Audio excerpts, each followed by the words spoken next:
Good morning, welcome to part one in a series of 3 videos I'm filming today. First, we're talking about cheap EVs from a failed startup that are piling up in an Arizona scrapyard. It's like stories from La La Land from the other week. Then I want to dig into the fact that Ford has said that they want to get people back in love with small cars, despite axing the Fiesta and the Focus.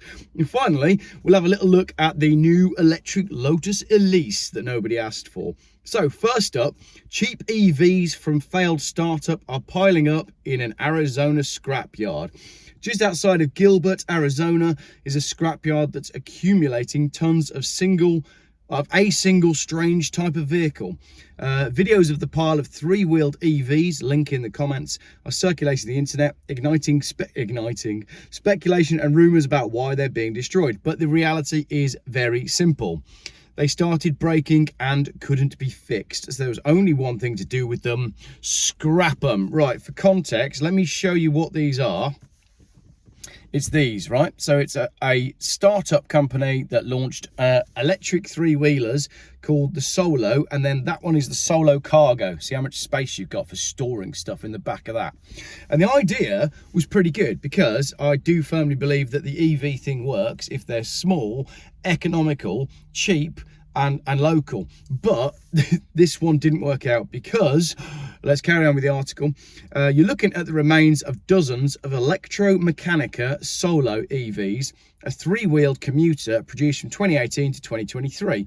It was initially marketed as the cheap EV solution to end them all. The EV solution to end them all. One EV to end them all. I mean, we could definitely do with ending them all.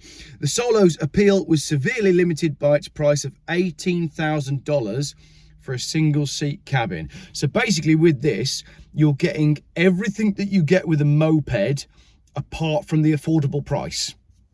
No wonder they failed. So that's not the reason that, sadly, the price isn't the reason for their undoing.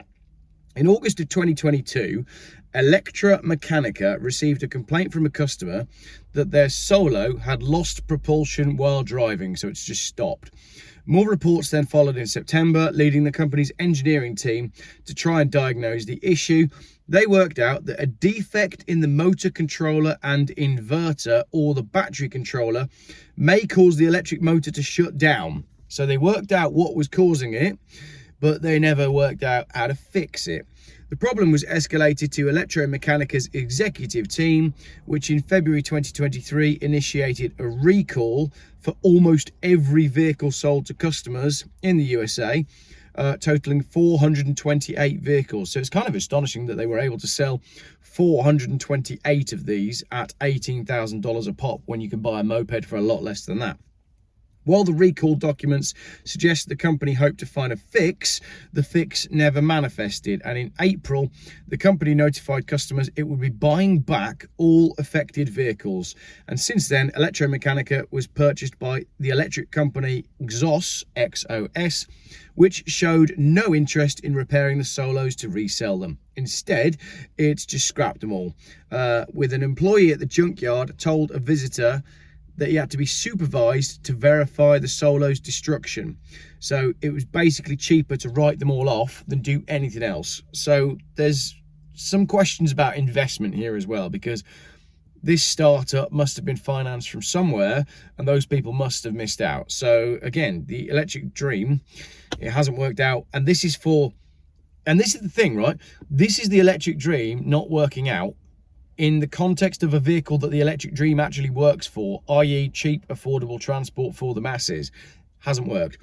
The Drive, the website, contacted XOS seeking an official answer as to why all these EVs were sent to be crushed. Why all these EVs were sent to be crushed rather than fixed, and all they could say was following the recall and the buyback and Electromechanica's cessation of sales, the vehicles were disposed of partly via the facility, the scrapyard. Following the acquisition by XOS, Electromechanica's few remaining operations have been wound down. So they were never able to give a satisfactory answer as to why all 428 Solos were scrapped. It's a shame to see a vehicle's development culminate in its wholesale destruction, but it's not like the Electromechanica Solo was on its way toward changing the world. No single EV, no matter how radical its design or forward-thinking its creator, can hope to do that. Shades of the Sinclair C5 really on the Solo, and that didn't work out either. So there we have a company doing its very best to help the world achieve net zero, going straight to landfill. This is where I need one of my key rings that say straight to landfill. Highly limited edition. I only got 50 of those printed and I'm working my way through them, so they're not even for sale. I think you get one if you end up getting a car from Jeff Buys Cars. That's pretty much the only way to get one of those key rings. So yes, I have done a lanyard that says straight to landfill. So yeah, there we go. That's ridiculous, isn't it? So an EV startup launches, puts all of that time, money and effort into the development. I don't know how many batteries are involved in that.